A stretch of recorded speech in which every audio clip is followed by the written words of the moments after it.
When you're coming up with a story, a new world, one of the most important things that you can do is come up with the heart of it.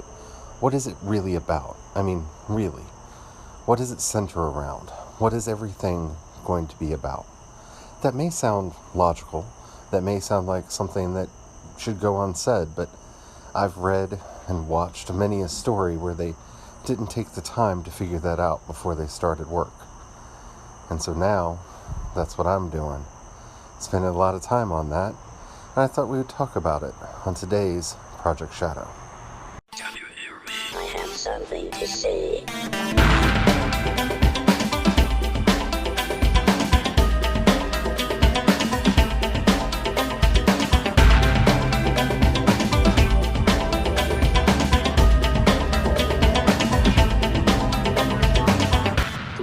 Project Shadow starts now.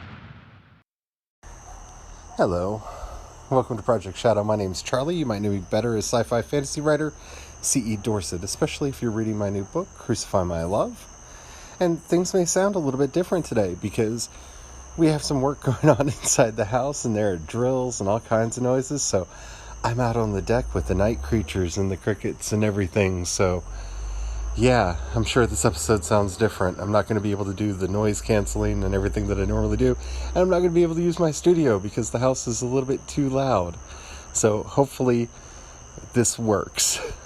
I'm actually kind of glad that I'm being forced to do this because one of my goals with NaNoWriMo is to kind of record kind of in a audio blog format where I write throughout the day and do the things and do little updates and whatnot in the recording and kind of use it as a log of my progress throughout to kind of share that whole thing with you. So hopefully this sounds okay and we'll see how this works. It's been a long time since I've recorded an episode like that, like this. So if you haven't already, please do take a moment to rate this podcast on whatever app you're listening to me on. It really does help out a lot. It tells the algorithms to share the podcast with more people. The more people that listen, the bigger the community. The bigger the community, the better the chance we get to talk to each other in real life. And after all, that's why I do this in the first place. Thank you to everybody who's already done that. So when I talk about finding the heart of the story, that sounds a little bit more wishy-washy or mystical than it probably should. Because what I really mean by that is every story has a core, a thing at its heart. Star Wars, for example, is and has always been an anti-authoritarian story. From the very first episode that came out, all the way through to all of the cartoons and the prequels and the sequels and everything. And that's what holds it together. These are outlaws, people on the margins who need to figure out what their place in the greater world is, in the greater galaxy, and they're fighting against the powers that be that are trying to limit them and put them down. That's the heart of the world. That's the heart of the setting. Now, there are a few other aspects that go into that make Star Wars much more unique. You have to add to that the flavor of the Force, and you have to add to that the history of the Galactic Republic, the rise of the Sith Empire, and, all the different things that Palpatine does, because well, we all know Palpatine does stuff, doesn't he, now? Apparently he's still doing stuff, because there's that laugh in the trailer for the new movie, but that's a topic for another day now, isn't it? Yeah. Anywho, once you know what that story is about, then you can actually craft a world and a story that makes coherent, cohesive sense with itself. Avatar: The Last Airbender is probably most famous for this, in that once they put the concept of bending in and related the various bending arts to not just martial arts that exist in the real world, but philosophies and attitudes that go along with them, that created the real core and heart of the series. It made the universe make sense in that Aang had to act like an airbender to be able to bend air, but he had to learn the ways and the philosophies and thought process of the Water Tribe, the Earth Kingdom, and the Fire Nation if he was going to learn how to bend those elements with the prowess that he required. Not to mention having to learn everything that he needed to know about the spirit world to be able to finish that story in the way that it actually ended. That is the core, that's the heart. It's one of the things that I think confused a lot of people about Korra is the legend of Korra kind of strayed a little bit from that as the heart of the story and started slapping other things in, like the steampunky tech and everything else, and felt like it was moving away from the heart and soul of what Avatar, The Last Airbender was. I think that, more than anything, confused a lot of viewers and led to its, let's say, mixed reception amongst the fans. And that's what you really have to watch out for. When you're working on a story, especially a story that has parts or additional chapters that will come out later, making sure that you keep that consistent and coherent setting, that consistent and coherent world, will keep people involved and into the story that's being told. Anytime you stray from that in any significant way, well, that tends to make people start questioning aspects that they normally would have taken for granted. Those questions can lead to all manner of problems and drama amongst the fans of the work. Or you could just not have a coherent philosophy at all and just write whatever you want, and you end up with a Song of Ice and Fire. I'm not saying that that's bad, but you can see the ramifications of that in the, Game of Thrones adaptation of it, where there wasn't a core, there wasn't a heart to the story. The world didn't have a center around which it resolved. It wasn't about unjust power structures, even though the advertising generally picked up that idea and ran with it. It kind of sold us the character of Daenerys Stormborn as someone who was going to bring about that destruction of all of the hierarchical systems that were troubling Westeros. Well, and part of this is George R.R. Martin's fault in the way that he crafted the original story and probably the outline that he gave them, but it's also Dan and Dave's fault for, not believing that themes are something that should be prevalent in stories to begin with. The character that we ended up getting was not the character that we were sold from the beginning, and definitely not the character that the advertising continued to put forward. The Daenerys that wanted to break the wheel is not the dark lady Daenerys that we ended up getting towards the end of Game of Thrones. See, the story didn't have a message. It didn't have a heart. It didn't have anything at the center of it that it was working towards. It was a whole bunch of people that each had their own ideas and problems, and they were doing things. And as they continued to do things, stuff happened. And that made it very hard to wrap up. This, in my belief, is one of the reasons why George R.R. Martin has had difficulty getting the next book, Winds of Winter, finished, and is probably having problems figuring out exactly how to structure Dream of Spring. You can see that very clearly in the last couple seasons of the show, where they were working off of outlines that George had given them and trying to figure out how to structure a story out of what was remaining so that they could tie up as many loose ends as they could, even though they had decided to ignore and cut off many of those threads early because they realized that they didn't have a fitting end. This is why, if you are going to be constructing a story world, you need to sit back and be as considerate as you can about determining what the story is about. You see, Star Wars is a story about overthrowing dictatorships. From the first movie to the most recent movie, that is the plot of the story. Sometimes the good guys win, sometimes the bad guys win. But that heart is consistently put forward in each and every one of those films. Now, when you look at the events of, say, the Return of the Jedi, this works so well because the actual drama is not necessarily about the overthrow of the Emperor himself, and actually boils down to the question of whether Anakin Skywalker, Darth Vader, will be able to throw off the authoritarian tendencies that he has placed upon himself to work in league with the Emperor to bring about the dark times that our characters find themselves in. That narrative consistency is what made the show work. It's also what's provided a lot of problem for more recent Star Trek series.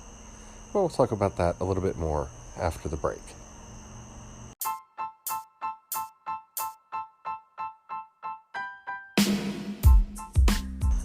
The problem with Star Trek is that it lays out its heart, its conceit, from the very first episode of the first series, of the original series. You know, with Kirk, Spock, McCoy, and them.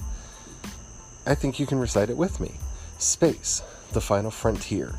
These are the voyages of the Starship Enterprise. Its 5-year mission to seek out new life and new civilizations, to boldly go where no man has gone before.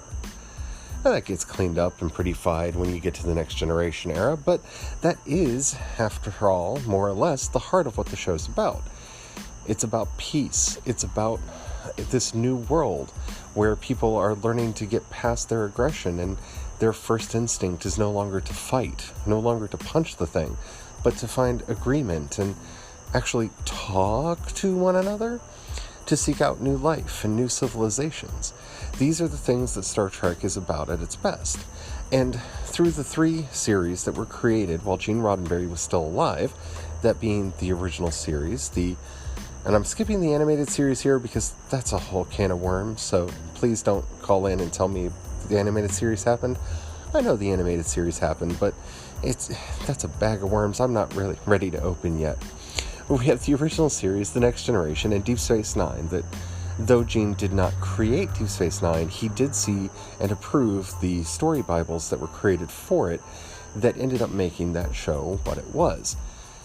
Now, everything that happened after Gene, and that would be Voyager, Enterprise, and Discovery, and I'm not counting the new shows because I haven't seen them yet and I can't judge whether or not they're going to get back to the heart of what makes Star Trek, they don't have that.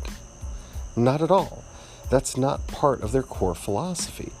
Voyager is basically Gilligan's Island, except for they're stranded on a ship and they are eventually going to have to find their way home.